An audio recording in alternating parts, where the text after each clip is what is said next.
The air in the apartment block smelled of stale cooking oil, diesel exhaust from the nearby highway, and the faint, persistent scent of chlorine bleach that Mei Lin used religiously to keep her small space immaculate.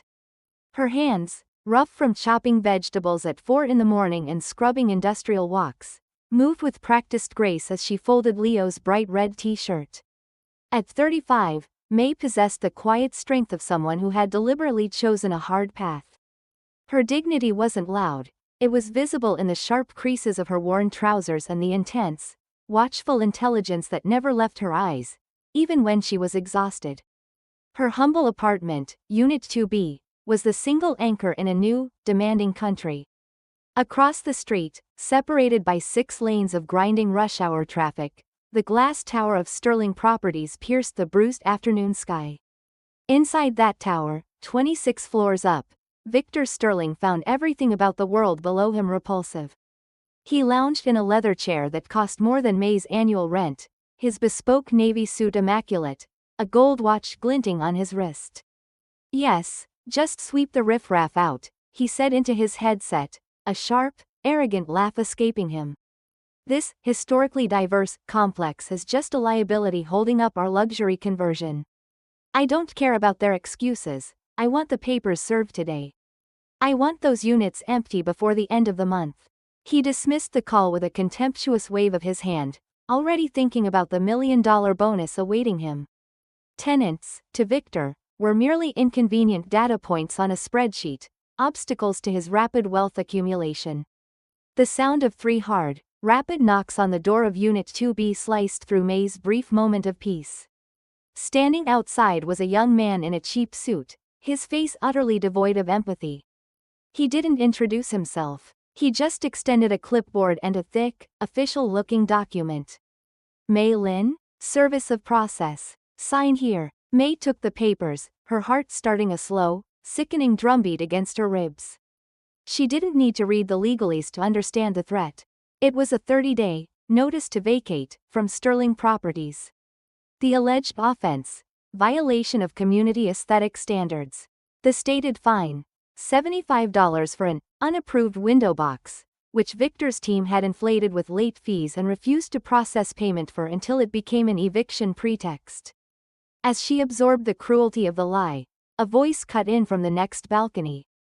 "Good. About time they cleared out the clutter."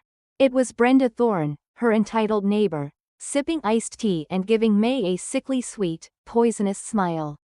Brenda had been the relentless source of anonymous reports, the excessive cooking odors, the unsightly plants, the loud foreign noises. She was one of the many hands Sterling used to tighten the screws. Brenda adjusted the strap of her designer handbag, her eyes gleaming with satisfaction. "It's a neighborhood update, honey. Nothing personal, just upgrading the clientele, you know?"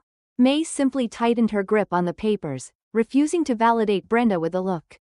But then, 7-year-old Leo, drawn by the commotion and the sight of the official papers, emerged from his room, his eyes wide and scared.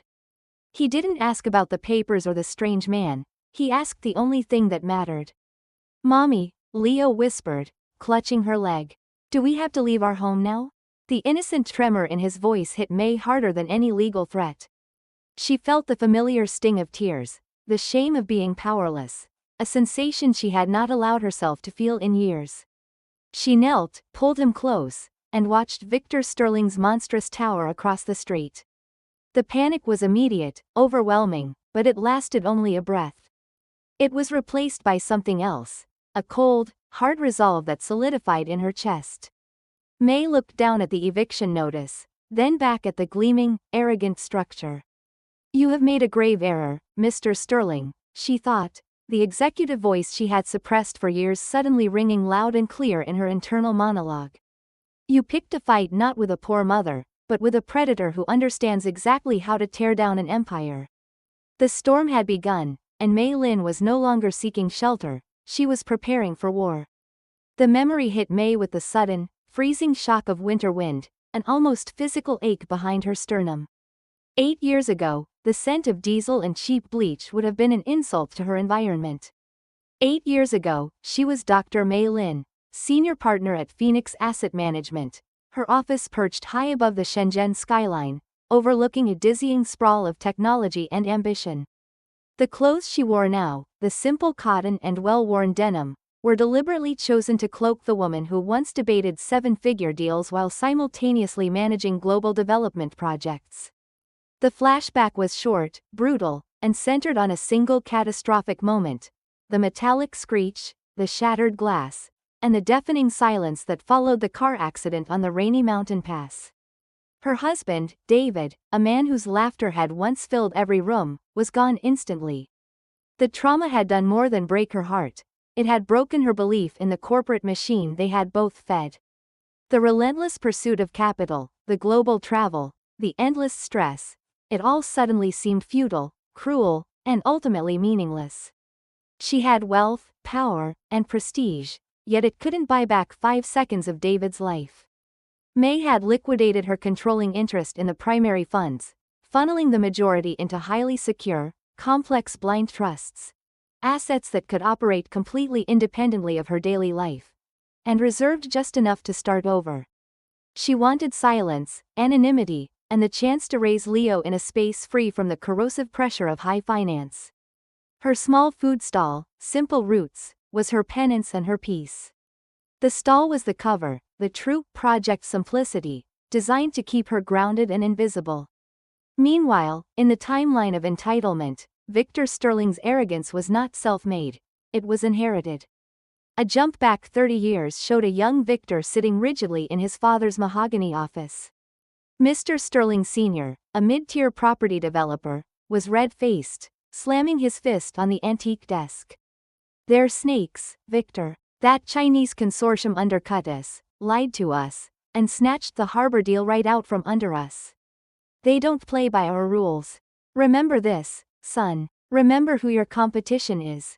You can't trust them. They'll always take what's ours." This generational bitterness, cloaked in casual racism and economic fear, was woven into the fabric of Victor's professional DNA. He didn't just evict people for money.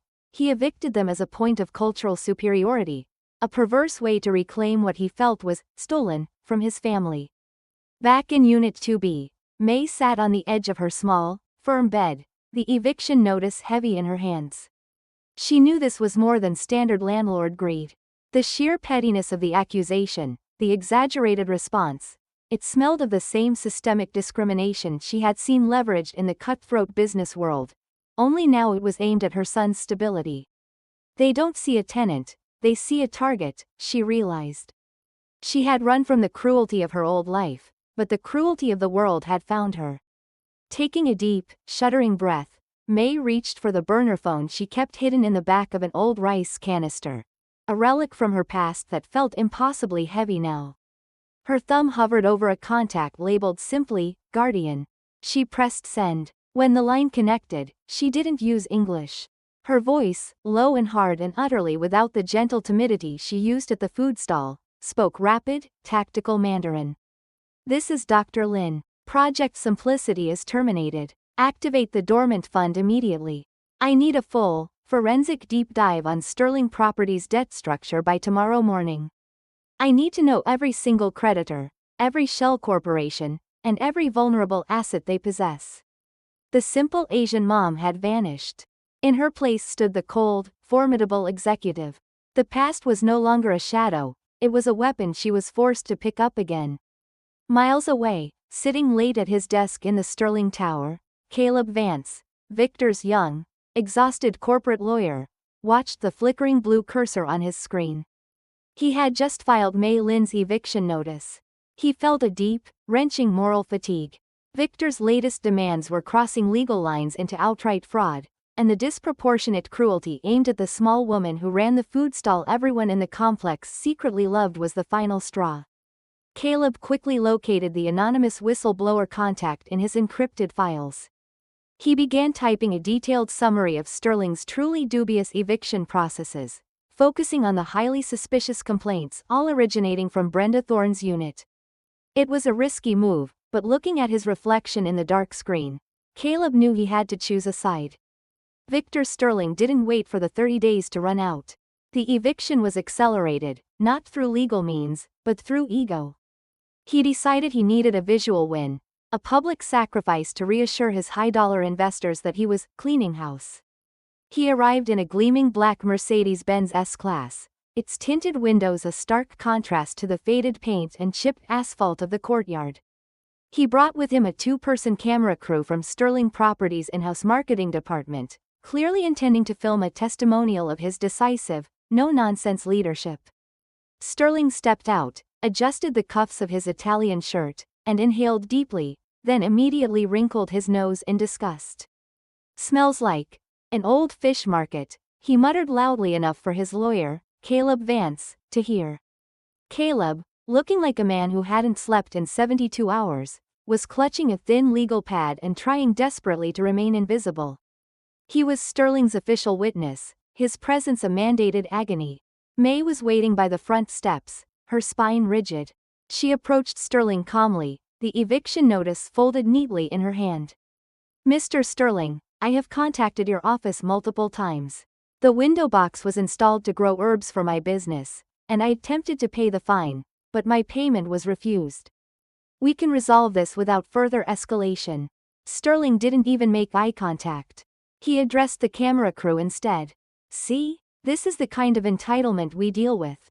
They use our property as their personal farm, they ignore the bylaws, and then they expect a handout."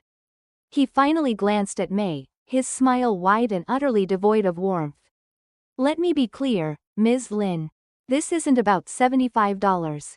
This is about value. When people like you are here, the value of the entire block declines. You are, frankly, a cultural contaminant that lowers the quality of the investment. Your food stall, your herbs, it's all a symbol of what we are trying to erase." The cruelty of his words hung in the air, sharp and metallic.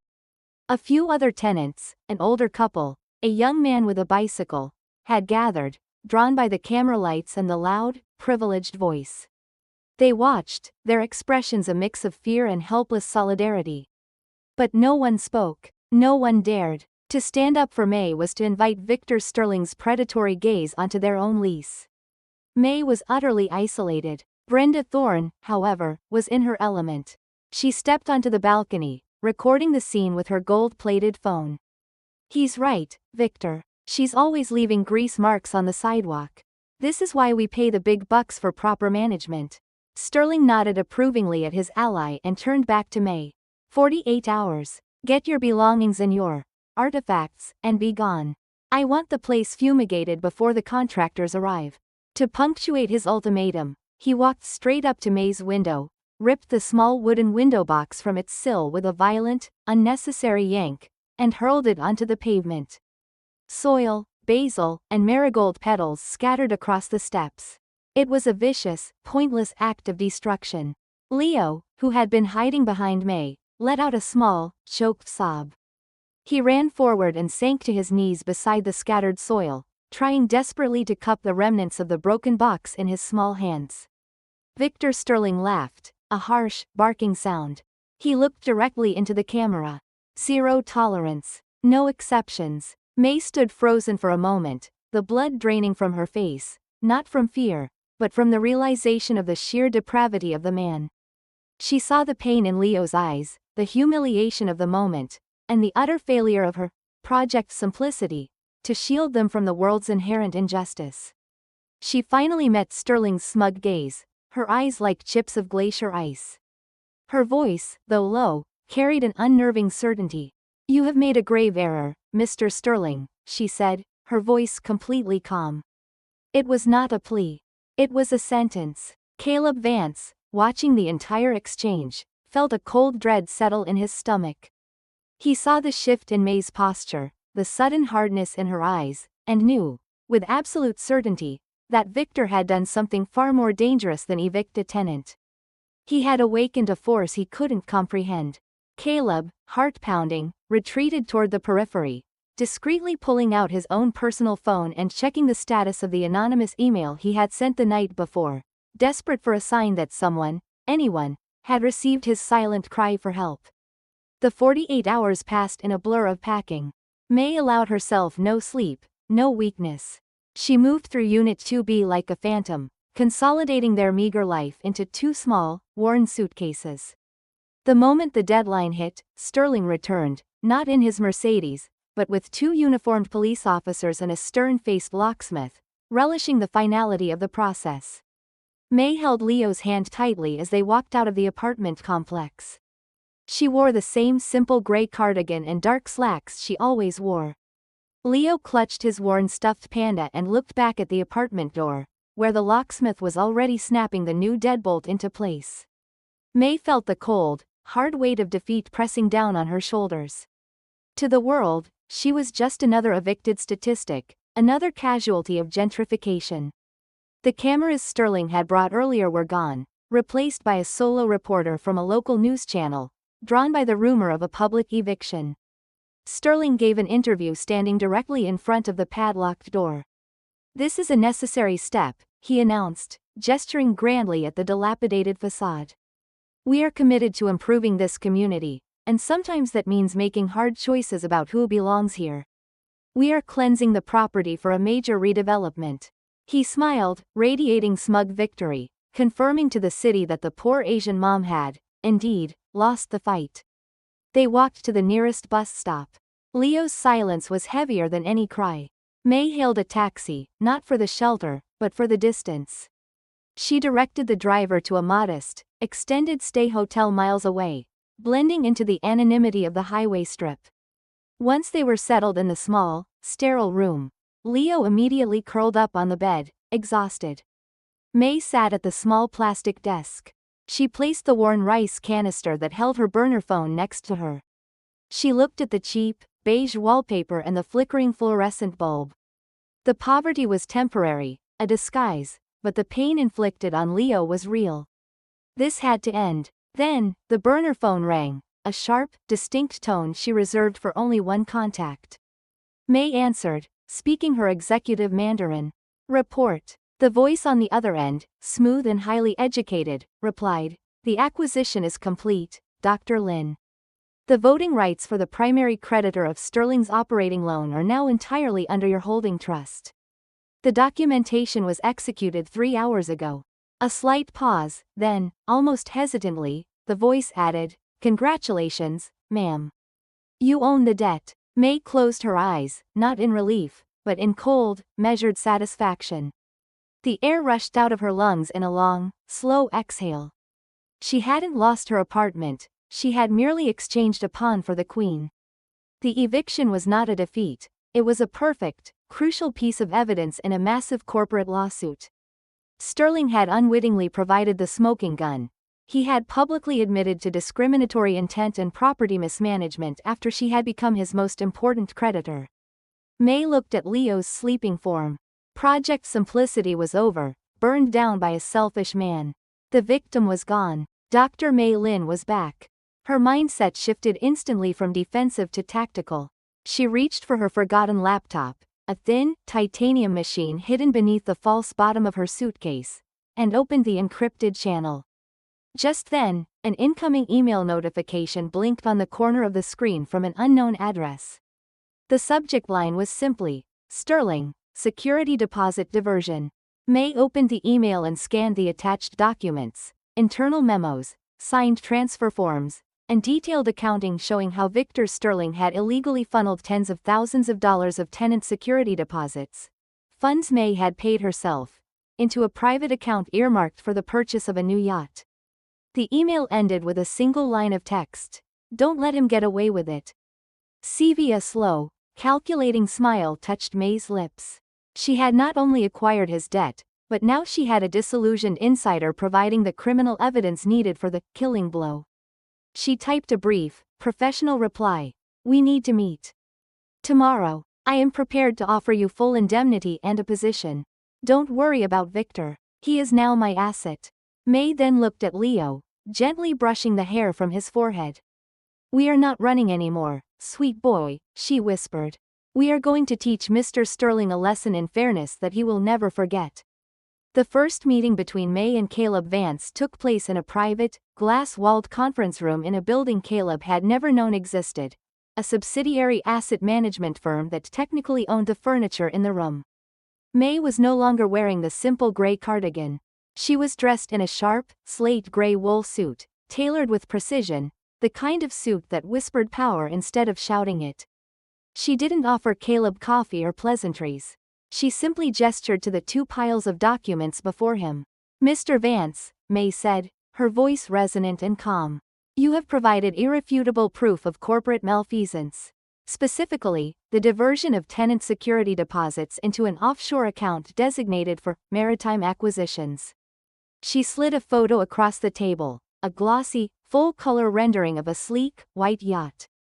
"I believe this is the asset you referenced." Caleb stared, dumbfounded, at the photo and at Mei. The transformation from the timid tenant who sold dumplings to the executive who had already traced his boss's illegal yacht was dizzying. "Dr. Lin," he stammered, using the title Mei's team had provided him.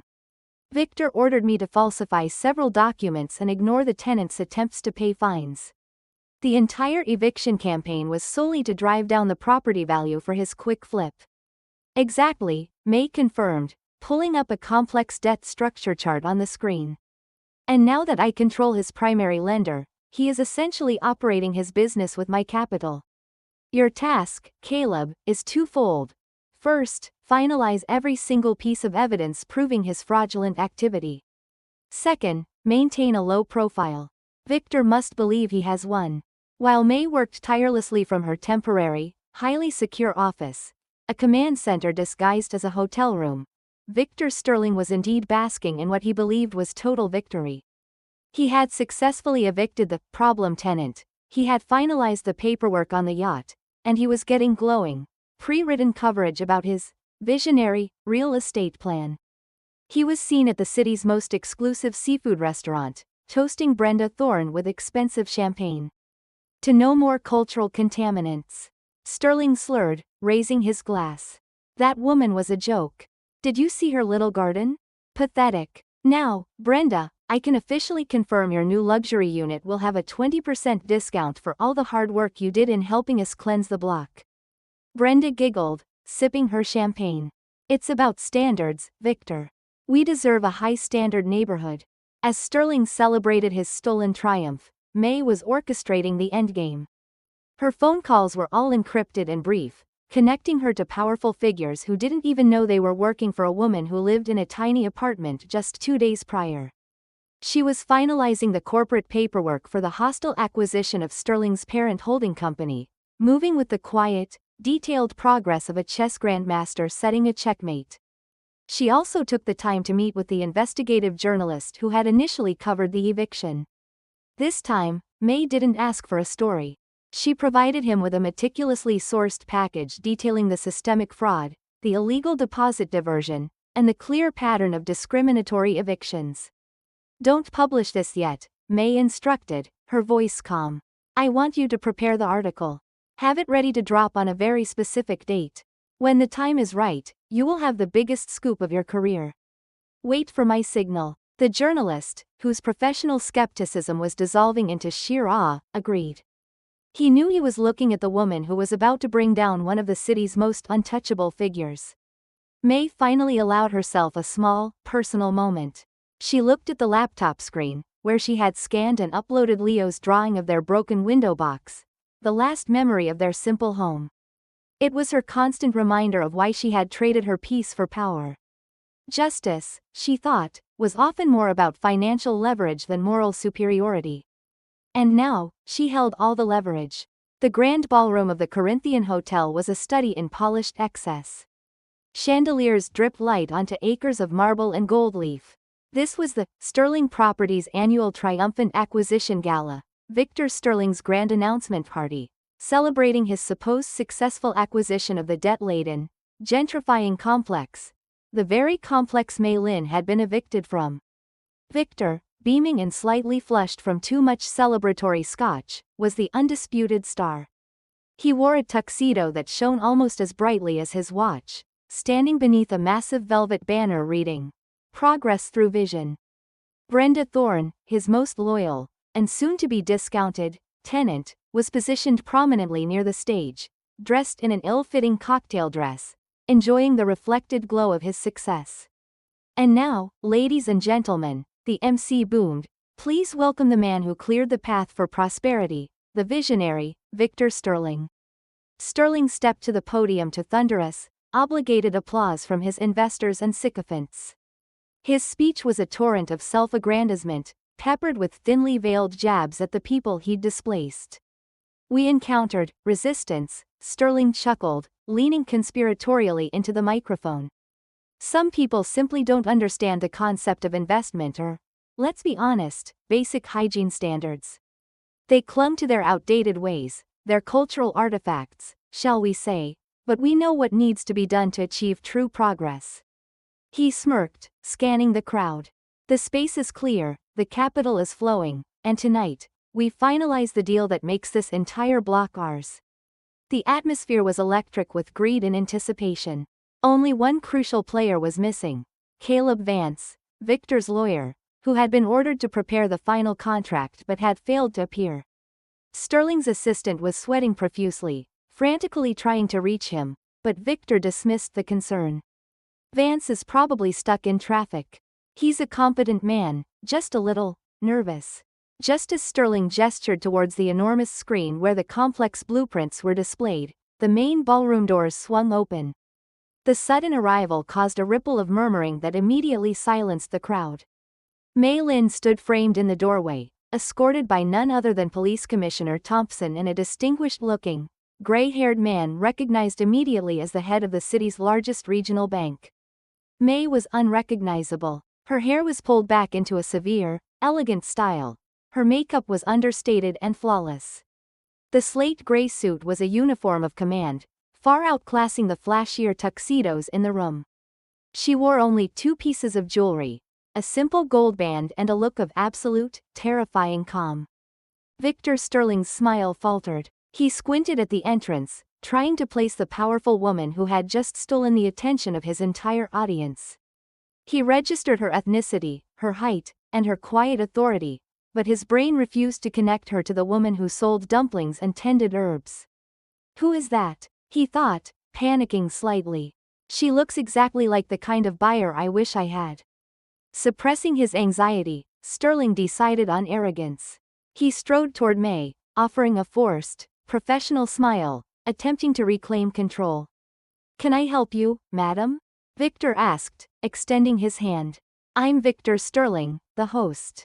This is a private. Mei didn't take his hand. Her gaze was level and utterly chilling. Her voice was not the timid, polite tone of the tenant, but the sharp, clear articulation of a CEO. I believe I am already helping myself, Mr. Sterling, Mei replied, her voice cutting through the remaining silence.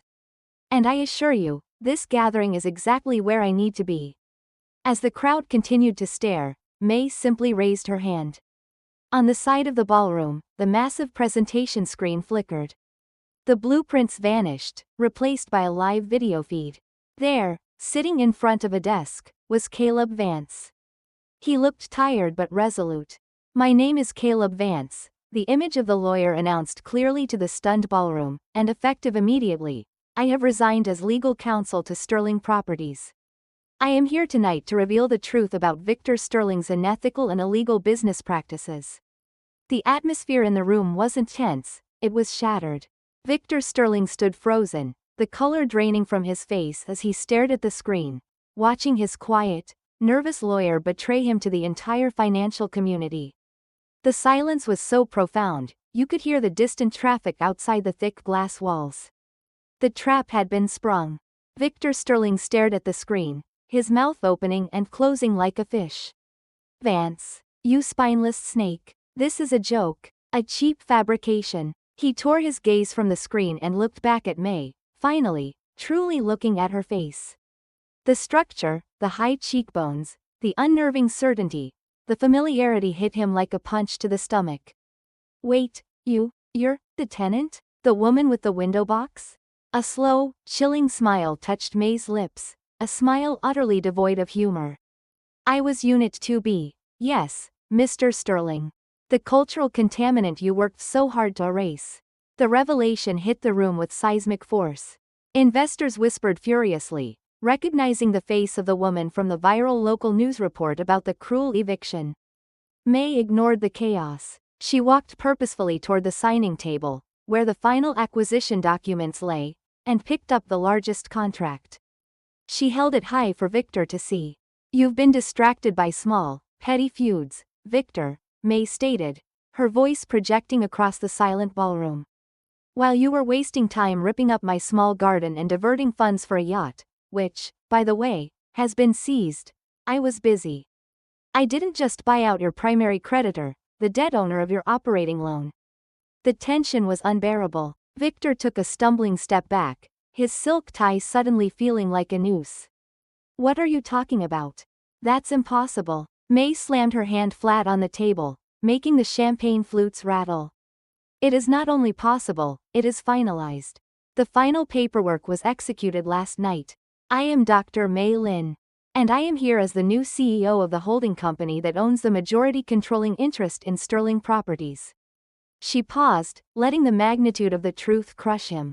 "Victor Sterling, I am your new boss." The color visibly drained from Victor's face, leaving him a ghastly white. He looked utterly defeated, his arrogance dissolving into sheer, existential terror. "This is a foreign hostile takeover. It's illegal. My father's company." "Your father's company is now my company, Victor," Mei interrupted sharply. "And unlike you, I treat my assets with dignity."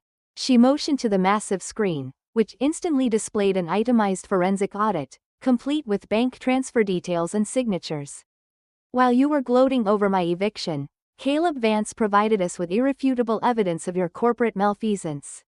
Specifically, the diversion of $85,000 in tenant security deposits into your personal accounts. This is not just civil misconduct, this is corporate fraud." Brenda Thorne, watching from the front row, finally realized the depth of the disaster and let out a strangled gasp, frantically trying to melt into the crowd. The police commissioner, who had entered with Mei, nodded to the two plainclothes officers standing discreetly by the entrance. They moved forward immediately, their footsteps loud against the silence. Victor, realizing the end was imminent, tried one last desperate move. He grabbed a glass of water and flung it onto the documents on the table. "You can't do this. I'll sue. I'll appeal. I'll expose you. You're nothing but a fraud." Mei simply watched him struggle, her expression serene and final. "I am many things, Victor. But a fraud? No. I am the woman who was trying to find peace by running a quiet food stall, until you decided my life was disposable. You called me a contaminant, a piece of riff-raff to be swept out." She looked at the officers who were now closing in on Sterling. "That eviction gave me the perfect, public, irrefutable evidence I needed to prove your intent to defraud the company I now control. You destroyed my humble home, Victor, and tonight, I destroyed your entire empire." As the officers reached him, Victor tried to backpedal, his voice cracking with sudden, humiliating fear. "Mei, please. Dr. Lin, we can work this out. We can settle. I'll give you the apartment free." "Too late," Mei stated flatly. "The lease is void, and the contract is signed." The first officer grabbed Victor's arm, twisting it behind his back with practiced ease. The cold click of the handcuffs echoed through the marble ballroom. Victor Sterling, the arrogant mogul, was led away, his face contorted in a silent scream of betrayal and absolute ruin, passing directly by his father's gaping former business partners. Mei watched him go. Justice was not just sweet, it was financially devastating. She then glanced toward the fleeing Brenda Thorne, nodding toward one of her silent security personnel. "Ensure Mrs. Thorne receives a fully legal, non-negotiable eviction notice first thing in the morning. Zero tolerance. No exceptions." The police car sirens faded into the distance, taking Victor Sterling's screaming denial with them. Mei Lin stood calmly amidst the stunned silence of the grand ballroom. Her work was done here. She had signed the necessary temporary appointments, placed Caleb Vance, now her trusted chief legal counsel, in charge of the immediate corporate stabilization, and addressed the genuinely bewildered members of the press who were already feverishly typing the headline: "Real estate heir arrested for fraud at own gala." The immediate aftermath was swift and uncompromising. Mei, acting as the new primary owner of the asset portfolio, immediately recalled the operating loan and appointed a restructuring team. Her first public action was not punitive, but stabilizing. She bought the complex where she had been evicted outright, ensuring the tenants who had watched in fear were protected. She didn't move back into Unit 2B. Instead, she converted the ground floor units into a community center and announced the creation of the Tenant Dignity Fund, seeded with the exact amount Victor had attempted to steal, plus a substantial ethical donation. Mei ensured Victor's name was mentioned in every press release, as the original source of the fraudulently acquired funds. She showed kindness to the community, yes, but her corporate actions were firm, clinical, and financially destructive to her former antagonist. 5 years later, the sunlight was warm, filtering through the new growth of an expansive, shared community garden where the old, paved courtyard used to be. Leo, now a bright, curious 12-year-old, was kneeling, carefully tending a robust little plot of basil and marigolds, a poignant tribute to the window box that started it all. Dr. Mei Lin again, stood watching him, dressed in comfortable, professional casual wear. She had fully re-embraced her corporate life, but on her own terms. Her focus was now ethical, sustainable urban development. She had created a legacy, building her empire not on the ruthless pursuit of profit, but on proving that fair housing and strong returns were not mutually exclusive concepts. Just outside the complex gates, a delivery truck pulled up, its ancient engine rattling. A man, thin and worn, wearing a badly stained fast food uniform, climbed out. He looked defeated, his posture slumped from years of hard, unrewarding labor. It was Victor Sterling. His corporate conviction had led to a short prison term, followed by crippling bankruptcy. His father had disowned him. He was now working 2 minimum wage jobs just to afford a room in a boarding house. He was here to deliver lunch to the community center. He shuffled up to the side door, avoiding eye contact. Mei saw him. She didn't approach him. She didn't need to. His life had become the very thing he had once scornfully sought to cleanse. He was now the forgotten, invisible worker, trying to scrape together rent for a difficult landlord. The full, undeniable weight of his karma was a permanent chain around his neck. He was, ironically, living the life Mei had once faked, but he had none of her hidden dignity or resolve. As Victor dropped off the order and started his painful walk back to the rusted-out truck, Leo ran up to Mei, holding a handful of fragrant basil leaves. "Smell, Mommy? They're so fresh." Mei smiled, hugging him close, the scent of fresh herbs replacing the memory of stale oil. She looked past Leo, past the community center, and across the street at the sleek glass tower that was no longer Sterling Properties, but Phoenix Legacy Towers. She spoke not to Leo, but to the quiet moral landscape of their world. The value of a home isn't the square footage or the zip code, sweet boy. It's the dignity of the person inside. She turned, letting Victor disappear back into the crowd of the city he had once tried to rule. The final moral lesson of their story was this: the greatest leverage in life is not money, but the truth of your character. Because in the end, karma is not revenge. It is simply the ultimate financial transaction. You always pay for what you take, and you always receive interest on what you invest in others. You cannot escape the balance sheet of the soul.